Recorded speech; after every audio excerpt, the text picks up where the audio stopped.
Pourquoi faire de l'économie de la connaissance? Pour une raison très simple, qui est que, comme la connerie, la connaissance est infinie. Et ça change tout quand vous y réfléchissez bien, parce que les matières premières ne sont pas infinies. Mais la connaissance est infinie. Si nous basons notre croissance économique sur les matières premières, eh bien, il y a une contradiction mathématique inévitable entre croissance infinie et matières premières finies. Mais si nous basons notre croissance économique sur la connaissance, eh bien, il n'y a plus de contradiction entre croissance et croissance infinie et connaissance qui est infinie aussi. L'économie de la connaissance est très particulière en ce sens qu'elle est régie par des lois différentes de l'économie des matières premières. Ces règles sont très simples. Il y en a 3, 2 bonnes nouvelles et une mauvaise nouvelle. La première règle, c'est que les échanges sont à somme positive. Qu'est-ce que ça veut dire? Si je vous donne 20 €, ils ne sont plus à moi. Mais si je vous donne de la connaissance, elle est encore à moi. Là, je vous donne de la connaissance, a priori, quand je vais sortir de cette pièce, je ne serai pas plus bête qu'en y rentrant. Alors que si je vous donnais 20 € à chacun, je serais moins riche. Donc, quand on partage un bien matériel, on le divise. Quand on partage un bien immatériel, on le multiplie. La deuxième règle de l'économie de la connaissance, c'est que les échanges ne sont pas instantanés. Ça, c'est une mauvaise nouvelle. Transférer 20 € ou 20 millions d'euros, c'est instantané, c'est une signature sur un chèque.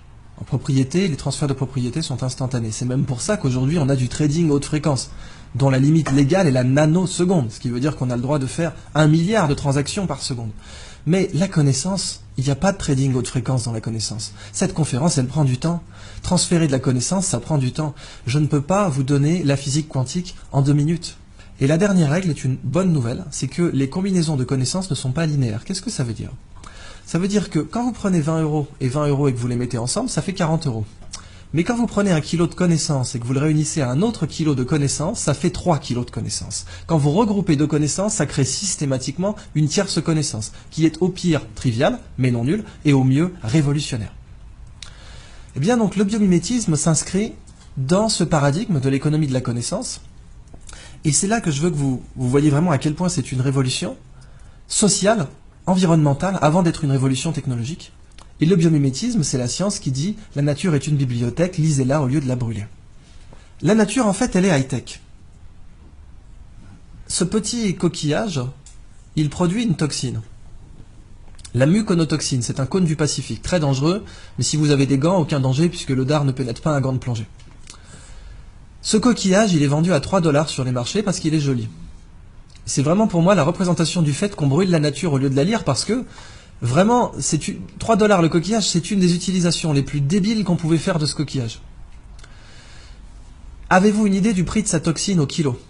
Sachant que la demande mondiale est supérieure au kilo. 1 kilo d'or, on va prendre ça comme étalon, 1 kilo d'or c'est 30 000 €.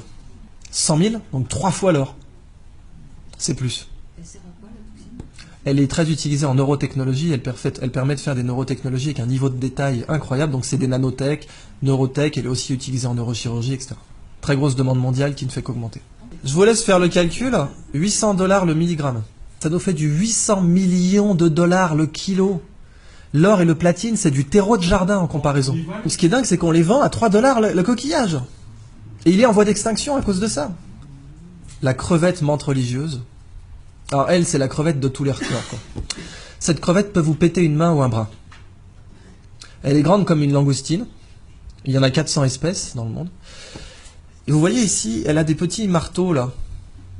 Un peu comme des marteaux à fruits de mer, pour casser des tourteaux. Et c'est justement ce qu'elle fait. Elle casse des crabes avec. Seulement quand elle envoie son marteau pour casser un crabe, elle lui donne l'accélération d'une balle de fusil d'assaut.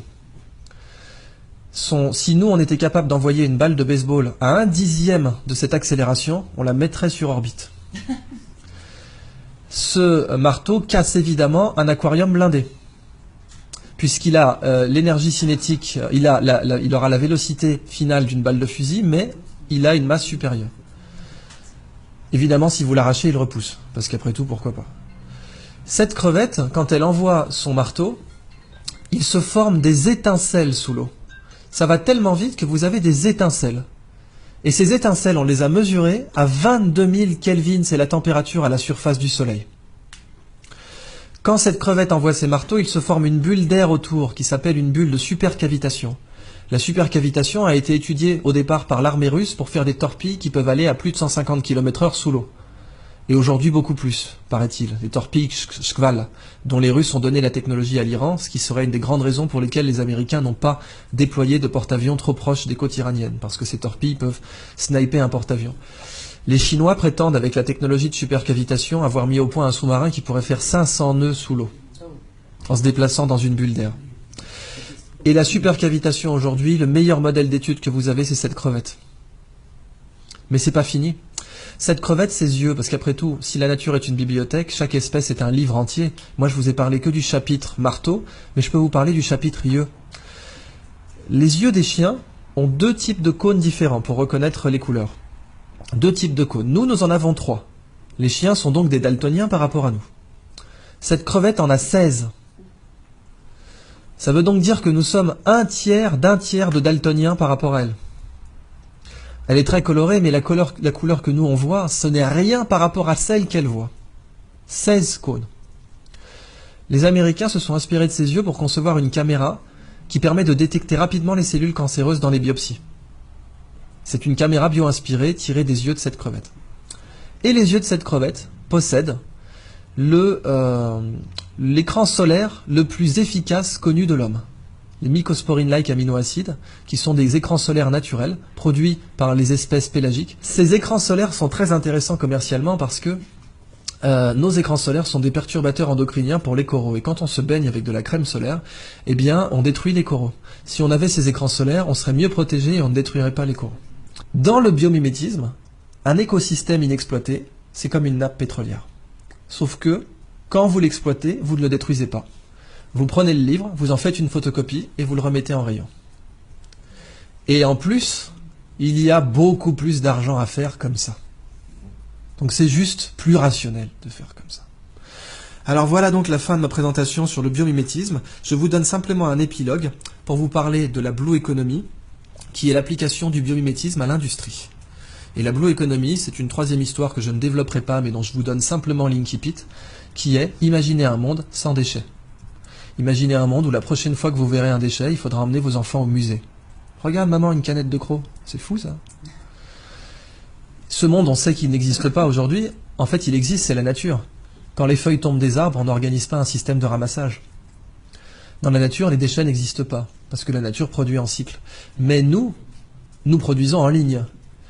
Et du coup, nous sommes la seule espèce aujourd'hui qui produit des choses dont personne ne veut. Et quelque chose dont personne ne veut, ça s'appelle un déchet.